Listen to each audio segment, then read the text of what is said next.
para esse nosso bate-papo de abertura aqui do simpósio, eu convido ao palco ela, Mariana Luz, que é CEO da Fundação Maria Cecília Souto Vidigal e também o presidente nacional da CUFA, a Central Única das Favelas, meus grandes amigos Pedro Zezé e Mariana Luz, venham para cá. Ótimo dia para vocês, um prazer recebê-los aqui. Que bom te reencontrar. Mari, que bom te reencontrar. Um beijo. Obrigada, Cíntia. O palco é de vocês, fiquem à vontade, eu volto já já.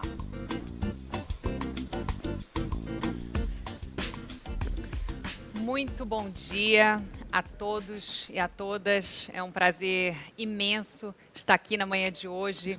E, em nome do Núcleo Ciência pela Infância, eu gostaria de dar as boas-vindas a todos os participantes de todo o Brasil, de fora do Brasil, a quem nos ouve, porque é essa audiência que importa. Hoje nós estamos na 9ª edição do nosso simpósio.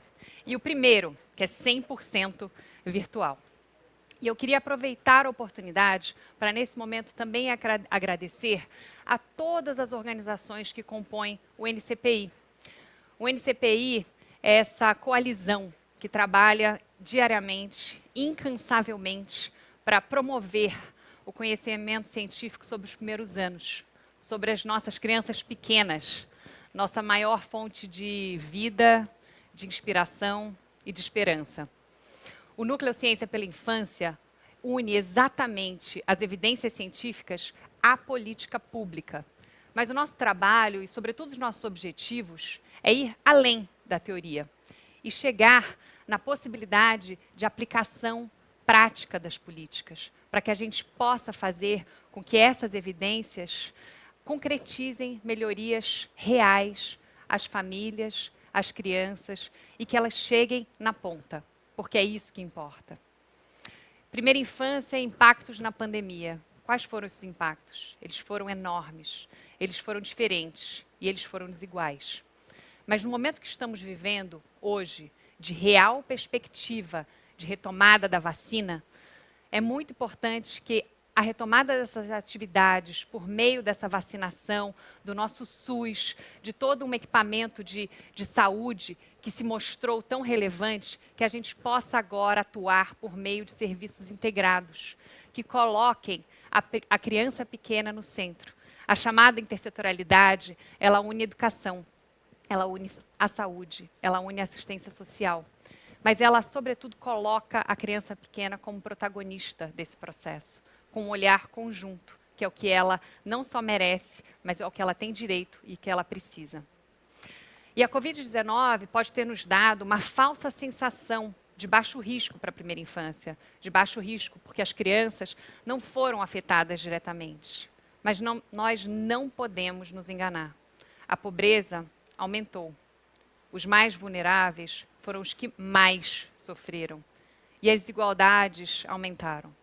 E quando a pobreza, a vulnerabilidade e a desigualdade aumentam, isso gera impactos negativos para o processo de desenvolvimento dos pequenininhos. E isso, na verdade, tira oportunidade daqueles que mais precisam. Isso rouba o direito fundamental e constitucional das nossas crianças. E impede os avanços estruturantes que todos nós queremos ver. Portanto, nós devemos encarar esse momento como um risco para a sociedade e como uma responsabilidade de todos nós. Mas a boa notícia é que nós sabemos o que precisa ser feito. Sabemos as necessidades e sabemos como fazer. Os Objetivos de Desenvolvimento Sustentável das Nações Unidas estabeleceram 17 frentes para que até 2030 a gente enderece os desafios do nosso planeta e que a gente trilhe caminhos para uma construção e um desenvolvimento sustentável. E dentro dessas metas, a 4.2 endereça especificamente a primeira infância. Endereça o cuidado, a aprendizagem e a forma de como os meninos e meninas têm que ter esse direito assegurado. Portanto, nosso convite aqui hoje é para que a gente amplie o alcance de tantas vozes que passarão aqui nos próximos 2 dias. Que a gente traga não só a urgência, mas a emergência da primeira infância. E que a gente trabalhe juntos para que os mais de 20 milhões de pequenininhos na primeira infância tenham seus direitos assegurados. Se você está aqui, é porque você já topou esse convite. Então venha conosco para que os próximos 2 dias sejam uma jornada de engrandecimento. de mobilização, mas, sobretudo, fazer acontecer. E eu não poderia estar mais honrada ou pensar numa forma mais relevante e legítima da gente começar do que com um bate-papo com o Preto Zezé. Preto Zezé, muito bem-vindo, muito obrigada por estar aqui conosco hoje. Eu que agradeço o convite, Mari, espero colaborar aí com essa luta, né, com esse mutirão pela primeira infância. Muito bom. A Cíntia já falou da sua atuação na CUFA, mas eu queria dizer para quem nos ouve que o Preto Zezé é um cearense que saiu das ruas de Fortaleza como lavador de carro e passou a ser esse ativista social, político, cultural, autor de livros, consultor, e acho que uma das lideranças mais influentes que a gente tem no nosso tempo, Preto Zezé. Então, realmente, é um prazer tê-lo. E o que a gente quer com esse bate-papo é trazer a voz das comunidades, trazer a realidade das favelas, para que essas evidências científicas e essa construção possível de políticas públicas possa estar ancorada no que as famílias e as crianças vivem. Então, acho que uma primeira pergunta que eu trago é quais foram esses desafios estruturantes para a primeira infância nas comunidades durante a pandemia? Eu penso, Mari, que um dos primeiros que a gente tem encontrado, né, a CUFA, que já atua há mais de 20 anos nas favelas, é a primeira vez que a gente faz essas ações emergenciais. A gente nunca foi a público pedir dinheiro, comida, material de higiene, brinquedo, nunca a gente fez isso na nossa mais de 2 décadas de existência. E a pandemia, ela fez com que a gente construísse o que as empresas chamam de reconversão da matriz produtiva. No caso, a nossa atuação é com mobilização. Então, você imagina existir a partir da mobilização e, de repente, a regra número 1, né, é ser desmobilizar. Então, você imagina. E, ao mesmo tempo, desmobilizar no sentido de que os problemas não param. Os problemas não desmobilizaram, os problemas não fizeram isolamento social, os problemas não ficaram distantes, pelo contrário, eles aumentaram. Então, no primeiro momento, a gente teve que afastar as pessoas mais vulneráveis da CUFA, os nossos centros e os nossos espaços de trabalho, eles se tornaram espaços de distribuição e logística, e aí começam a vir os desafios pelo fato da gente já estar nas favelas, pelo fato da gente estar em mais de 5.000 favelas, por ter capilaridade nesse território e atuar diretamente com essas pessoas que vivem nesse território. O primeiro deles foi a gente, o mais visível foi na economia. Então, você teve um impacto na economia que já era precária naquele início, já tinha desemprego, já tinha informalidade. O segundo impacto vem no sentido de que grande parte das pessoas das favelas, elas nunca saíram da rua. Elas continuaram expostas ao vírus, no ônibus, no metrô, no trem, né, trabalhando, o cara que junta o lixo, o entregador de aplicativo, a massa hospitalar que trabalha no dia a dia da limpeza do hospital. Então, as pessoas continuaram expostas ao vírus. A outra parte, que é a que fica, que pediram para fazer isolamento social, usar álcool em gel, grande parte, mais de 45% não tinha acesso a água e sabão, é uma coisa eficiente contra o vírus. A outra parte já era isolada socialmente de direitos há muito tempo. E aí começam a vir o reflexo de quem eram os mais vulneráveis nesse processo. E aí você vê a figura de uma mãe solteira, muitas vezes com 2 ou 3 filhos, e na maioria das vezes com idosos dentro de casa, tendo que cuidar sozinha desse processo. Com o fechamento das escolas, as crianças passam a ficar em casa.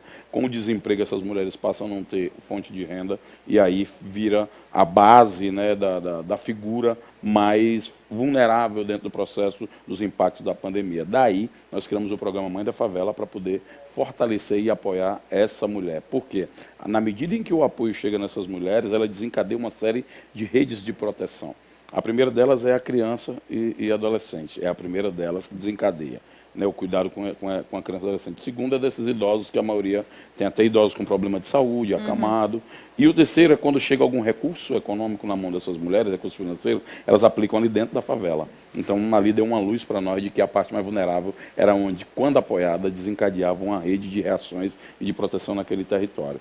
E nesse quadro, os desafios são vários ao mesmo tempo. É aí que vira uma tempestade, porque tinha problemas que eram localizados num lugar, outro no outro. Com a pandemia, eles se juntam e agravam o que gera problema estrutural, né? Então, os desafios da economia, da saúde e do amparo a essas mulheres. Por isso que a gente focou nesse processo. Então, ano passado a gente levantou 167 milhões, chegamos a 1,5 milhões de pessoas, que corresponde, cada pessoa a 4, 2,0, nós chegamos aí 6 milhões. Esse ano nós já estamos em 510 milhões, já atendemos aí 20 milhões de pessoas.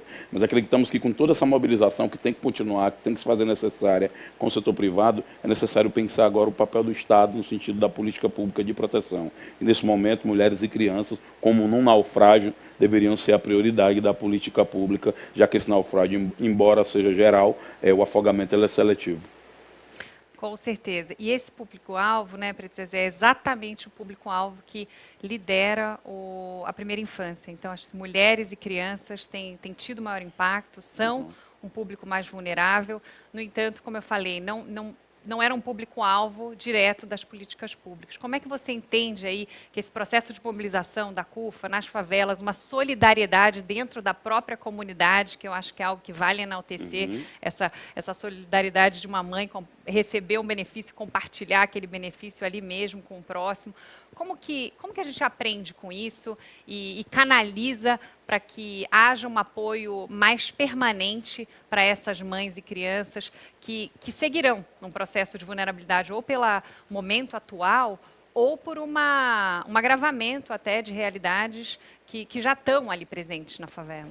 O que a gente viu é que a favela ela deu a maior lição de equilíbrio emocional durante a pandemia.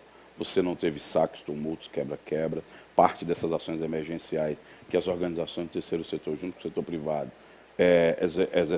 executaram, elas ajudaram a reduzir esses impactos, a segurar uma onda, mas da forma que as coisas caminham com o agravamento da crise econômica, as dificuldades estruturais, porque já é grave o número de pessoas que morreram, mas o número de pessoas que sobrevivem, que estão com sequelas e não tem para onde recorrer, que estão sem economia, e são pessoas que cuidam das crianças. Então, as crianças estão extremamente vulnerabilizadas no sentido dos seus protetores, dos seus cuidadores. Exatamente. Então, se a gente não consegue pensar agora um pacote, e é central, eu estou vendo todo mundo falar da política em 2022, falar do Brasil em 2022, mas nós temos um mar vermelho para cruzar em 2021, e isso não é um debate central no mundo político. Então, a gente tem que pensar que, principalmente com o advento da fome que agora vem para pessoas que não estavam abaixo da linha de pobreza, é aquele pai e aquela mãe com seus filhos que não tem mais dinheiro para pagar aluguel e foram morar na casa dos parentes. Quando não tinha casa dos parentes, tiveram que morar muitos na rua. É só você olhar nos sinais do Brasil, as placas não tem mais aquele texto curto, tem um texto enorme que demonstra que as pessoas sabem escrever, tem uma noção de leitura. Você vê na rua o formato das ocupações que não são mais aquele formato antigo, tem uma casinha, um formato, então está ali uma pessoa que não é da cultura da população que vive na rua. Então, você tem uma necessidade urgente de pensar uma agenda pública para pautar a política, o setor privado, de responsabilidade com essas pessoas, de cuidado com essas pessoas, baseada em economia e saúde, e principalmente em políticas sociais que possam diminuir os danos e os impactos da pandemia nesses setores. Exatamente, esse é o nosso trabalho. Zezé, vamos afunilar ainda mais agora. Um dos pilares do desenvolvimento infantil e da base do aprendizado da criança pequena é a brincadeira. E um estudo que vocês lançaram na CUFA, com o Instituto Locomotiva, o Data Favela, Brincar nas Favelas, trouxe justamente os dados de que as crianças estavam brincando dentro de casa. E menos ocupando esses espaços da nossa cidade, que são espaços de desenvolvimento. Como que você analisa esse dado? Como que você pensa em caminhos e como que você nos ajuda a entender, né, esse ambiente aí da brincadeira, dessa ocupação e do desenvolvimento para que a gente possa buscar mais espaços para as nossas crianças? Eu acho que a discussão central tem a ver com o modelo de cidade. Que cidade é que nós estamos construindo? São cidades em que uma parte tem todo o privilégio, todo o acesso, todo o imposto que ele paga retorna, porque você tem lá a arborização, o asfalto bem feito, saneamento, a segurança, iluminação, e tem uma parte da cidade que paga o mesmo imposto, ou seja, o cidadão de Higienópolis paga um imposto ali no consumo direto e recebe o retorno daquele imposto imediatamente, você vai ver a estrutura e a aparência do bairro, e o cidadão do Capão Redondo, ele paga o mesmo imposto e não tem o retorno da política pública. Então, o primeiro é o modelo de cidade. Daí, quando você pensa no modelo de cidade, não pode pensar um modelo de cidade para o carro, em cidades dormitório, como a gente tem pensado, e com a maioria dos trabalhadores distante das áreas de infraestrutura. E aí isso impede com que você tenha espaço de lazer, arborização, acesso aos serviços da natureza, que são as lagoas, os parques. Você não tem isso pensado, você tem que pensar na cidade pensada para o carro, de asfalto em concreto, quando as pessoas dormem e depois voltam para trabalhar, né, na cidade ideal. Então, isso é um modelo. Isso fere principalmente as crianças, porque você não tem acesso à infância. Quando você não tem, né, e aí você vê o caso, eu particularmente vivi um pouco disso na minha infância, que é a responsabilidade substituída, em vez de você brincar, ter responsabilidade de adulto. E isso eu vi culturalmente como está introjetado. A gente encontra crianças, né, em situação de exploração de trabalho infantil na rua, vendendo produtos, e você fala, pô, você devia estar em casa. O moleque está 10 horas da noite na rua com 11 anos, 10 anos de idade. Ele fala, não, é melhor estar aqui do que eu estar fazendo coisa ruim e errada. É melhor ele estar em casa, protegido da família. E de dia, se ele estiver na rua, é melhor ele estar brincando, estudando, como hoje o filho da classe média do rico está. Mas quando a gente aceita que esse modelo de sociedade ele vai parir duas cidades, dois modelos de mundo em que as crianças de 10 anos vão trabalhar à noite e outras crianças estão dormindo protegidas por suas famílias, a gente aceita que parte da nossa infância, ou seja, compromete o futuro do país. E aí eu acho que o país tem que tomar a decisão, porque a gente não dá para ser uma nação, um país, se a gente admite que contingentes inteiros de infância sejam comprometidas, logo o futuro do país está comprometido.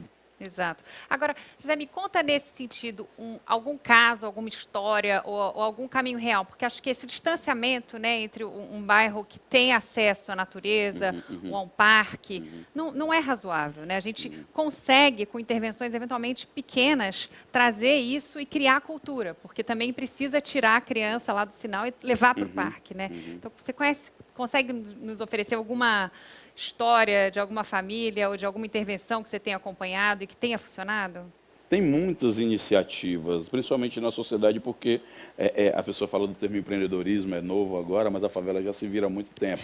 Então, quando você produz ali, cria espaços na própria rua, quando você fecha ruas maiores, né, da favela para produzir ali pula-pula, brinquedo, palhaço, música, quando você junta um grupo de mães e pais e vai levar seus filhos para algum lugar, quando você junta uma galera para alugar um ônibus e ir todo mundo para a praia. Então, assim, você tem ali um cuidado e uma rede de proteção do próprio território que se vira dentro da realidade que é oferecido. O bom seria se o poder público pudesse pensar junto questões. E aí eu acho que, para o poder público, nós temos 3 desafios centrais. Eu acho que o primeiro deles é ocupar espaço nas instâncias públicas que decidam. Não dá para a gente ficar participando só de enfeite, como conselhos consultivos, dando inteligência de graça, consultoria de graça, sem o governo pagar nada, e eles só tirarem uma foto dizendo que ali está exercitando a democracia e a participação, quando, na verdade, as decisões se dão na Secretaria de Finanças. A outra é a gente qualificar a nossa participação. Tem que escolher onde é que participa, onde decide. Não dá para estar em todos os conselhos o tempo inteiro, até porque tem a vida real para cuidar. E, por último, eu penso que a sociedade, a organizada, tem que produzir uma agenda pública do seu interesse, e não das eleições dos políticos e do partido, até porque eles são transitórios, eles passam e os nossos problemas, as nossas questões, elas permanecem. Então é preciso que a sociedade se organize, tendo clareza disso, de que o central é que os políticos e a estrutura de Estado nos sirvam, e não a gente servir a eles. E nós, como sociedade, podemos demandar por isso, né? Então, acho que esse também é um papel que é permanente, não transitório. Preto Zezé, eu queria te convidar a dar algum recado para o nosso público. Nós, assim a gente comentou, são mais de 7 mil inscritos. Nós temos nesse público gestores públicos, representantes da sociedade civil, representantes do setor privado. De que maneira que esse público que nos ouve, que vai nos ouvir depois, pode fazer algo? Como que a gente faz acontecer? Da mesma forma que a Cuca está fazendo acontecer tanto nas comunidades. A primeira coisa é vocês aproveitarem essa CEO de vocês para criar um talk show sobre primeira infância. E aí chama a Cíntia também, porque aí fica uma mulher preta e uma mulher, né, fica diversidade. Mais trabalho para a gente. Já pode tudo aproveitar, pela porque como CEO está uma boa apresentadora de programa, né, Cíntia? Eu acho que a gente vai ter um desafio. A pandemia ela não vai acabar agora, então nós vamos ter que aprender como é que convive com ela. Nós vamos ter que proteger os mais vulneráveis, que são as mulheres e as crianças. Então, acho que a gente tem que focar urgentemente nesse pilar de economia, de saúde e de proteção social para esses setores. Então, acho que é fundamental que as organizações, as lideranças, elas unam a sua inteligência, o seu network, as suas redes, para poder pensar um projeto de país que incluam esses setores. Do contrário, a gente, infelizmente, tem que não compartilhar oportunidades e riquezas que tem muito no nosso país. Nosso país é rico. Na pandemia surgiram 40 bilionários, 17 inclusive são do meu estado, do Ceará. Tem que escrever uma carta para todos num jornal que eu tenho escrito os artigos. A gente precisa pensar que agora é hora de compartilhar a riqueza e a oportunidade. Do contrário, infelizmente, não vamos compartilhar a tragédia e quem vai se arrebentar são os que mais precisam.